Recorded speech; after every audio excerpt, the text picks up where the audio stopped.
friends, I am Professor Dr. V. Muralidhara, orthopedic surgeon, practicing at a place by name Tumkur. It's about 70 kilometers from Bangalore, that is Karnataka. All this time I have made more than 150 YouTube videos regarding my profession, especially I am orthopedic surgeon. Not only related to orthopedics, I have covered almost all elements of orthopedics, but also general health tips and everything I have covered. So all this time I was doing in my local language, even though I know 8 languages, all the South Indian languages along with English, Hindi, Marathi and Tulu. I was doing only in Kannada. So some of my friends who are staying in abroad and some people are staying throughout India, North Indians, they have requested me to do videos in Hindi and English also. So that will reach to much more public and they will get the benefit. That's the reason my YouTube channel now, it includes videos in English, Hindi as well as in Kannada, right? So I sincerely request all of you, most of the people have subscribed, most of the orthopedic surgeons have subscribed, general practitioners, MBBS doctors have subscribed, medical students have subscribed, and most of my patients have subscribed. It's now nearly 3,500 subscriptions has happened. So I sincerely request all of you to subscribe to my channel and get all the health tips that is there. That's because, as you know, health is wealth. I sincerely request all of us to be wealthy and thereby healthy also, right? So health is wealth. That's my motto. Please watch my videos regularly. Friends, other day I received one patient. He was all the time shouting, "So Dr. Saab, I'm getting depressed. See what's happened. See, my brothers are doing well, my sisters are doing well, my parents are very fine. See, this disease has come to me. What I should do?" I was fully depressed, full anxious. Then I said, "What's the problem?" Said, see, doctor, we have 3 siblings. My elder brother is very fine. He is much heavier than me. My elder sister, she is also fine. She doesn't have any problem. See, this problem has come to me. I have got back pain.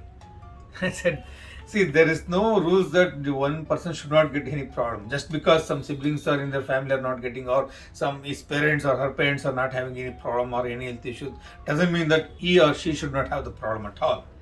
See, of course, there are certain diseases like your diabetes or hypertension. If the parents are suffering, there are all the chances that siblings also can get the disease. So there are some diseases like backache. Your parents need not to have backache for you to get the backache, right? So it depends. So suppose if the osteoarthritis, knee pain, yes, there is a definite familial cause. If your parents have knee pain, there is definitely a more chance of you getting a knee pain, right? So there are some diseases which may be pre-existing with your parents and they may come as gift, right? There is called genetic disorders or familial disorders. So those problems can be predicted, but there are certain diseases which cannot predict. We don't know, right? There are so many things, so many conditions called as idiopathic conditions, which we are not, still science is not aware of. We call it the term idiopathic, where exact cause is not known. We don't know why certain disease comes to certain people, why certain disease doesn't come to certain people. We are not very sure about it, right? So whatever it is, whichever has come, we have to just face it, right? There is no point in questioning the disease or questioning the doctor, questioning whatever circumstances. See, there are 2 things in life. There are 2 circles basically. One is circle of influence and another is circle of concern. Let me give an example. What do you mean by circle of influence and circle of concern? See, circle of concern, suppose let us imagine the Sachin Tendulkar is batting, right? One ball came, hit, it went for 6. Oh, everybody is happy, we clapped it, right? We are very on high josh, right? So next ball came and he wanted to hit one more 6. Unfortunately, he missed the ball and it went to hit the wicket. Bold, right? So what we'll start? We'll start shouting, "Oh, see, this Tendulkar, he's an idiot. He doesn't know how to bat. He should have just defended that bat. He should have just pushed it to that side or this side. Why he went for hitting 6? There was no need. See, he lost the wicket. He doesn't know anything." See, we'll start creating all those scenes and shouting against such a great personality, right? So we can only concerned about that. We cannot change this. We cannot go on the ground and tell him, "See, this is what you should have done." All this, nothing will happen, right? Can we change? No, we cannot change. So that's called a circle of concern. We're only concerned about. We can't do anything actively as such, right?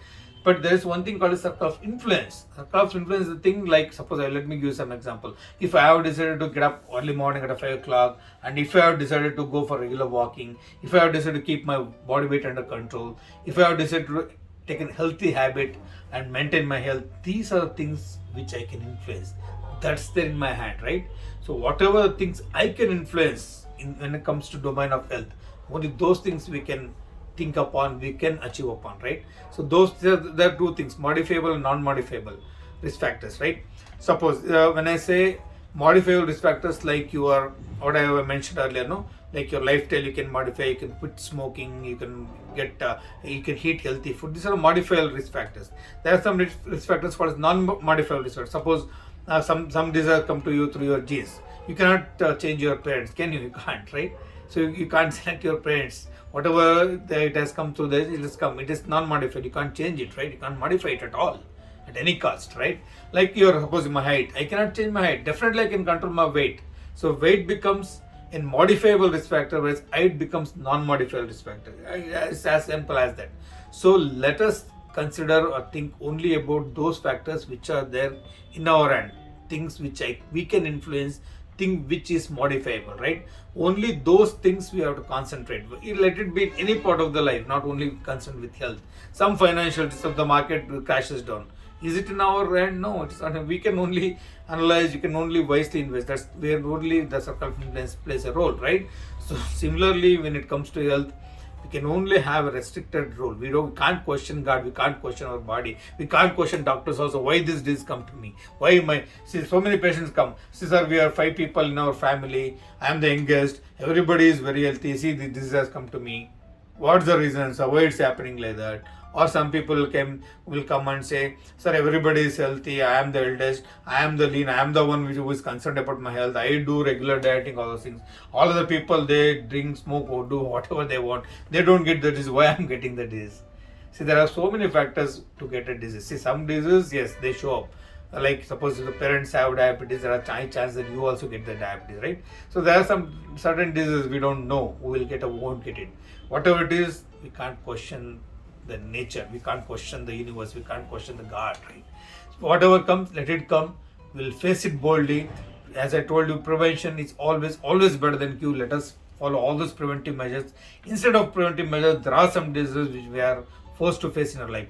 Let us take it positively. Once you get the disease, you plan accordingly. You change your habits, change your food habits, control your body weight, take all possible precautions, change your habits. Then only you can keep that particular disease under control, right? So don't question why the disease. Just plan for how you can prevent or how you can tackle it. How can you control it? How can you prevent its complications, right? All the best.